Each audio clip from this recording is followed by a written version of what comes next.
when we talk about rebranding NPP, after the 2024 election, there has been a lot of issues in our party. So when we talk about rebranding NPP, what do you think? Okay, so NPP shouldn't wait for any other time to rebrand themselves. Looking at things, Ghana is moving. Look at our demographic. About 60% of our population are less than 30 years or 35 years. Let's put it that way. And then they are all youth. And then let me say we are almost in AI world or something. So as the world is moving to AI, NPP needs to rebrand themselves to suit that. And the reason being that even with the things we were doing in 2024, it led to our failure. So we're trying to redo the same thing again for the next elections. Obviously, if we are to replicate the results, then we're failing again. We would need to modelize most of the things that we're doing. We need to make sure that the policies that we're bringing on board are good.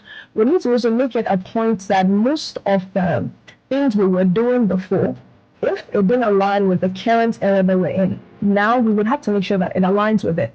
Because we then determine the pace the world runs at. We can only catch up with the pace the world is running at. So if we want to use the same method, the same ways of doing things, obviously we will fail again. But if we try to find new ways, more advanced ways of doing things, then victory would be secured. That we've done it. But why are they? Because the youth are so unemployed. And I think that is what will happen if we try to change our ways of.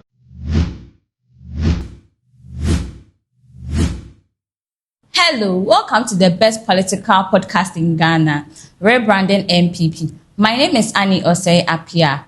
This podcast will bring you fresh news about the new patriotic party. On this episode, I have here with me two beautiful and intelligent TESCON members. They are Hafsat Mohammed from University of Ghana. Abigail Idrisu from UPSA. Thank you very much. I'm glad to have you all here today. Hafsa, so when we talk about rebranding NPP, after the 2024 election, there has been a lot of issues in our party. So when we talk about rebranding NPP, what do you think? Okay, so NPP shouldn't wait for any other time to rebrand themselves. Looking at things, Ghana is moving. Look at our demographic. About 60% of our population are less than 30 years or 35 years, let's put it that way. And then they are all youths. And then, let me say, we are almost in AI world or something, So as the world is moving to AI, NPP needs to rebrand themselves to suit that. You get it? Let's say Kofi was a blog writer for an institution, and he's paid $50 a month. And then when AI came, now I'm not going to hire Kofi to pay in that amount. I can just use my data to just search for a sample, and the data will give me that sample. You get it? So I'm not going to employ Kofi anymore. So Kofi will be unemployed. So NPP should bring in policies that will outrun AI. I know if I'm clear with you, it should outrun AI such a way that now NPP should make data less costly to make the youth find more ways and strategies to learn how to leverage on AI to find opportunity or employment for themselves. So NPP is not going to say it, I'm going to give you employment, but I'm going to give you tools to find employment for you.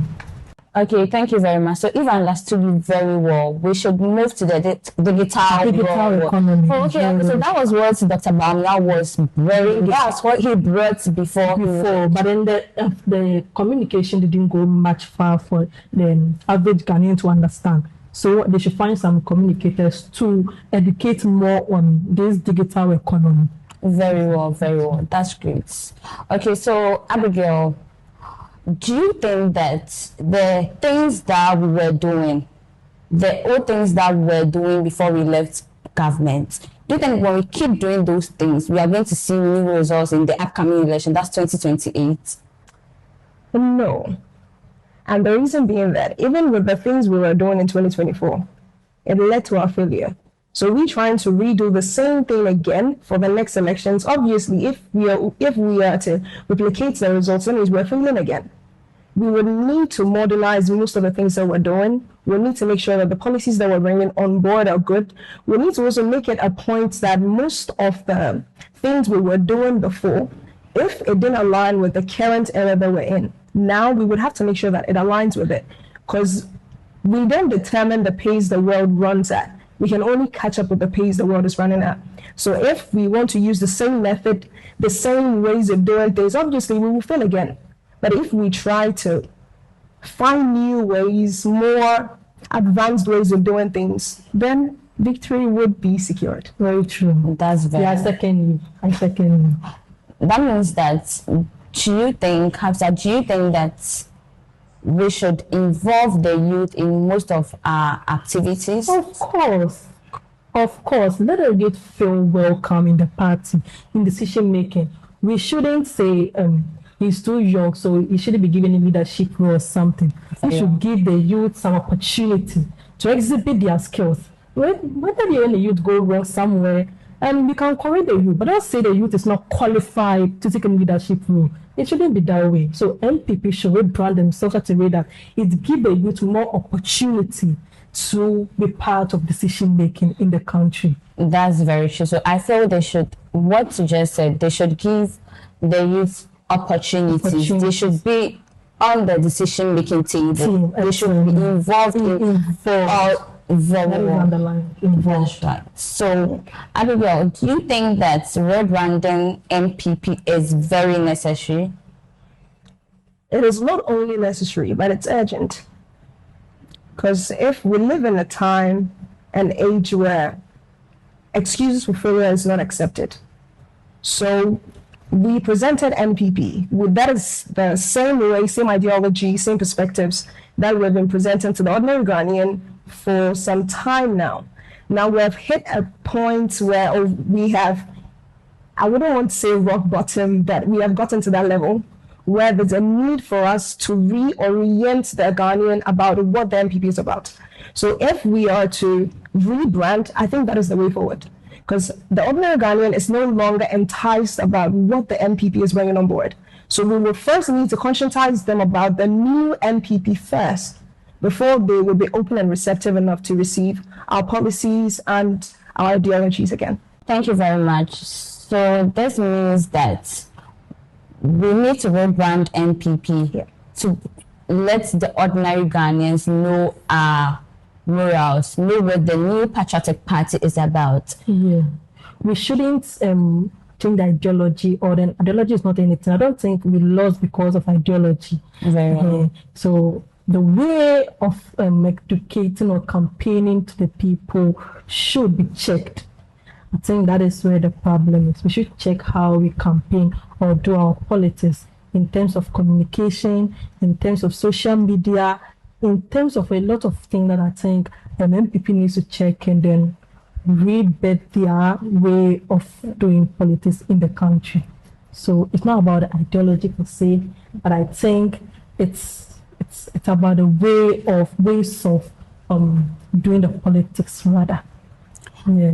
Okay, so personally, I think that there should be a strategic plan where they educate those in SHS, because I don't think those in SHS know about Very true. what TESCON is. Very true. Even those in uni, most don't even know. I don't know. I came to uni for, I think I heard of TESCON in level 200. So when I started uni, they didn't brand it even at the student level. It wasn't that appealing for any person to want to join. So when you knew about it, I have heard of the name, but it wasn't that intriguing enough for me to want to be a member of TESCON. That's right. So I think we need to rebrand, put a strategic plan for those in SHS to get to know what TESCON is and what New Patriotic Party is about. So why do you think young people are losing interest in the New Patriotic Party? So we lost interest because we felt our voices were not heard enough. MPP was not listening. Whenever we are complaining about something, you see, today our voices are on TikTok, YouTube, and then X. And so whenever we speak something and then it doesn't go anywhere, it doesn't go anywhere. And then when I don't know how to put it, MPP lost attraction from the youth because we were not listening. We're not a listening government. When we were complaining, MPP was not saying anything. They were not showing anything, and they were just trying to defend themselves rather than providing solutions. A government will come to GTV at 9 a.m. and just give a long PDF of essays to just say something about what is going on. Now, someone in the market or a shoemaker somewhere, by that time, is not listening to what you're saying on TV to explain all these things. It doesn't understand what you're saying, these big PDF words, IMF and those things. You actually not understanding those things. And so we need to find communicators that can speak true or our local dialect. So if I understand you very well, we should go down to the average Ghanaian communication level. We shouldn't go and stand at how do I put it? GTV.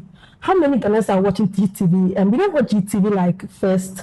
It was our old Ghanaian time, our old men and those things that love watching GTV and Metro TV. But today's youth are on TikTok and then YouTube. So instead of directing all our information to this national TV show, just bring it down to those Gen Z vibes and then try to explain it to people in our local dialect and in how the youth understands it. To make the youth understand the reason why things were going that way. But we weren't doing that.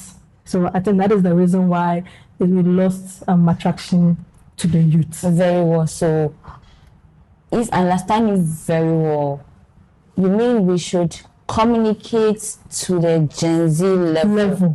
We should communicate for the Gen Z to understand the ideology behind the new patriotic party. Exactly.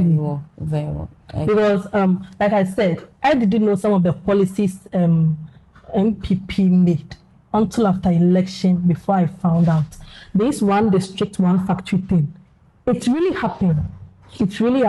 But we didn't get any skate, maybe some 60 seconds video to show that, oh, we did 1 year, we did 1 day. We didn't show that kind of video. We just said it on news that we have done it. But why are they? Because the youth are still unemployed. So where are they?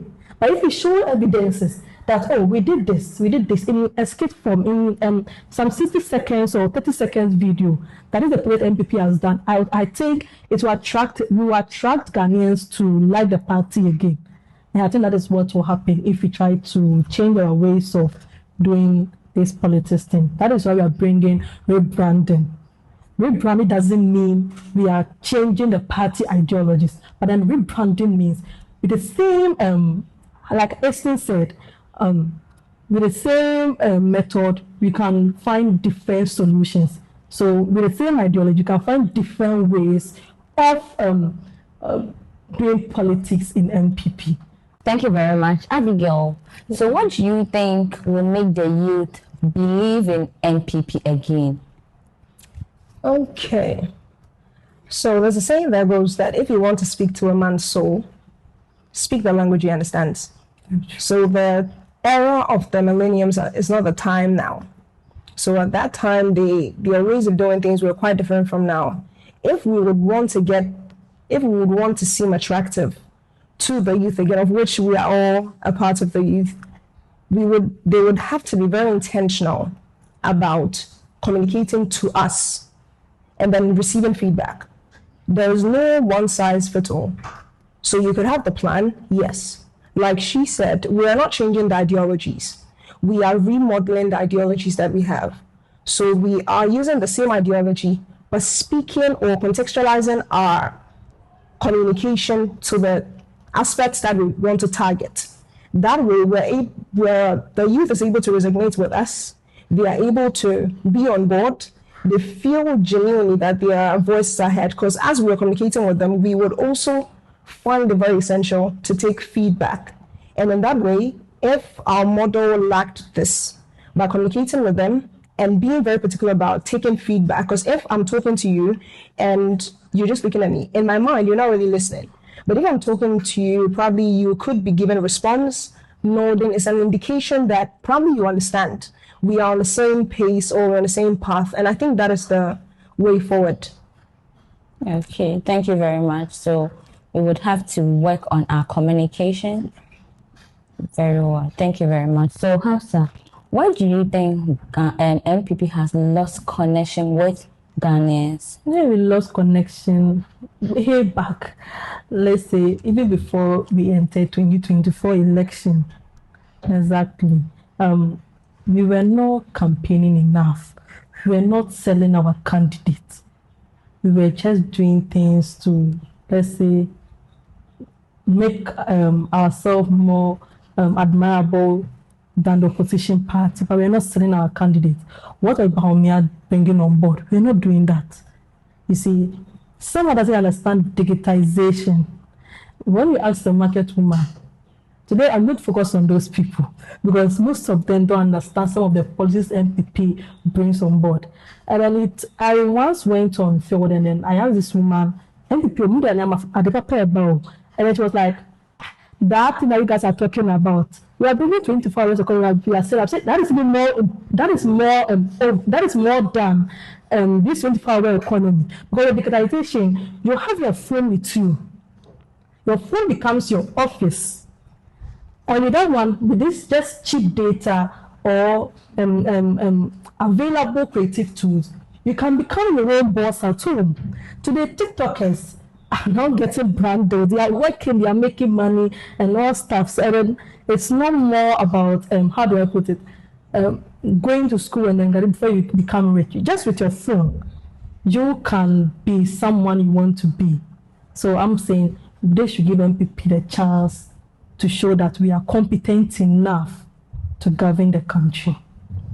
Okay, so I think NPP, I asked why you think NPP lost connection with why NPP lost connection with Ghanaians. So I can explain further. Okay, yeah. Why they lost connection with Ghanaians?